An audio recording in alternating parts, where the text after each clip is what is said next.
যদি আপুনি প্ৰধানমন্ত্ৰী আৱাস যোজনাৰ গ্ৰামীণৰ অধীনত চৰকাৰী ঘৰৰ বাবে আবেদন কৰিছিলে আৰু এতিয়ালৈ যদি কিস্তিসমূহ লাভ কৰা নাই তেন্তে আপোনালোকে এই ভিডিঅ'টো স্কিপ নকৰাকৈ একেবাৰে শেষলৈ যাব কিন্তু বহুত ইম্পৰ্টেণ্ট হ'ব গৈছে কিন্তু আজিৰ এই ভিডিঅ'ত জনাই দিম যে আপোনালোকে আমাৰ বিভাগীয় তথা পঞ্চায়তৰ মন্ত্ৰী ৰঞ্জিত দাস ডাঙৰীয়াদেৱে জনোৱা মতে যেহেতু কাইলৈ 1 ডিচেম্বৰ আৰু কৈছিলে যে 1 ডিচেম্বৰৰ পৰা 31 ডিচেম্বৰৰ ভিতৰত যিসকলে এতিয়াও কিস্তিসমূহ লাভ কৰা নাই তেওঁলোকে 1 ডিচেম্বৰৰ পৰা 31 ডিচেম্বৰৰ ভিতৰত কিস্তিসমূহ লাভ কৰিব হয়তো আপোনালোকক এই কথাষাৰ বিশ্বাস হোৱা নাই সেইবাবে মই আপোনালোকক এই ৰঞ্জিত দাস ডাঙৰীয়াদেৱে কোৱা কথাষাৰৰ ভিডিঅ'টো ক্লিপটো মই আপোনালোকক এই ভিডিঅ'ৰ জৰিয়তে আপোনালোকক দেখাব বিচাৰিছোঁ সেইবাবে আপোনালোকে এই ৰঞ্জিত দাস ডাঙৰীয়াদেৱৰ ভিডিঅ' ক্লিপটো শেষলৈ চাওক তেন্তে আপোনালোকে সম্পূৰ্ণ তথ্যসমূহ বুজি পাব। তো সমগ্ৰ অসমৰ প্ৰতিখন জিলাতে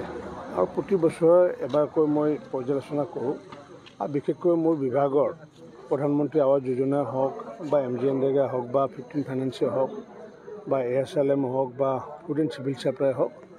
আৰু সেইটোৰ আধাৰত মই আজি আমাৰ এই দুটা ডিপাৰ্টমেণ্টৰে বিভিন্ন আঁচনিসমূহ মই ইতিমধ্যে আজি পৰ্যালোচনা কৰিলোঁ।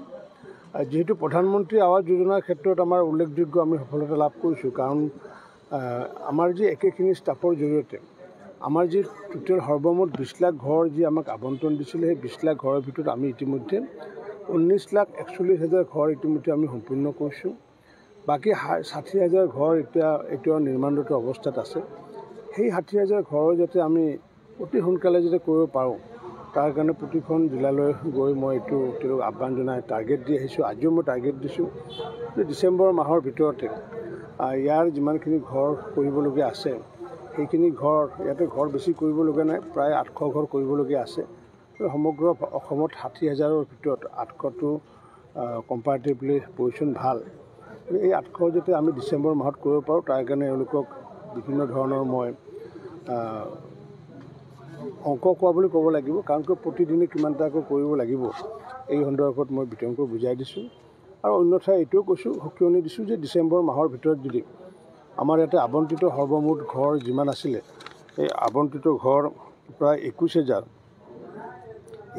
আবণ্টিত ঘৰ যদি আমি ডিচেম্বৰৰ ভিতৰত যদি সম্পূৰ্ণ কৰিব নোৱাৰোঁ তেতিয়াহ'লে পঞ্চায়তৰ সচিবসকলক ইয়াৰ পৰা বদলীকৰণ কৰা হ'ব বুলি মোক জনাইছোঁ আৰু তেওঁলোকে মানি লৈছে। তেওঁলোকে 2 মাহৰ ভিতৰত 1.5 মাহৰ ভিতৰত কৰি দিম বুলি কৈছে আৰু মই ভাবোঁ এই 800 ঘৰ 1.5 মাহৰ ভিতৰত কৰিব পাৰিব আৰু সমগ্ৰ অসমৰ লগতে মাজুলীৰ পাৰফৰ্মেঞ্চ প্ৰধানমন্ত্ৰী আৱাস যোজনাৰ ক্ষেত্ৰত সমগ্ৰ ভাৰতবৰ্ষৰ ভিতৰতে উল্লেখযোগ্য স্থানত আছে কাৰণ 3.5 বছৰত আমি প্ৰায় 15 লাখ আমি 40,000 ঘৰ